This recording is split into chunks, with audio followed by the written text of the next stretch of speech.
নিজ হাতে উপার্জিত কামাই এটা পৃথিবীর শ্রেষ্ঠ কামাই, আলহামদুলিল্লাহ। পরিশ্রমের মাধ্যমে যে উপার্জন, এটাকে ইসলাম আমাদেরকে উৎসাহিত করে। শুধু নামাজ, রোজা, জিকির এগুলো নিয়ে ইসলাম আমাদেরকে পড়ে থাকতে বলেনি।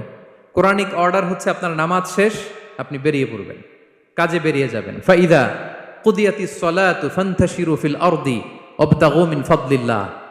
বিধানটা কার বলুন? আওয়াজ করে বলুন, বিধানটা কার?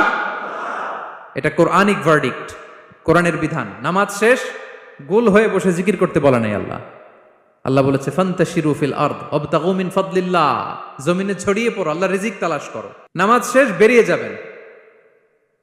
কৃষক চলে যাবে মাঠে, শ্রমজীবী চলে যাবে ফ্যাক্টরিতে, শিক্ষকরা চলে যাবে তাদের শিক্ষা প্রতিষ্ঠানে, কর্পোরেট ওয়ার্ল্ডের লোকেরা চলে যাবে তাদের প্রতিষ্ঠানে। ডেভেলপমেন্ট করতে হবে, সিভিলাইজেশন করতে হবে। নামাজের পরে গোল হয়ে বসে থাকা চলবে না। কি ব্যালেন্স দেখেছেন ইসলাম?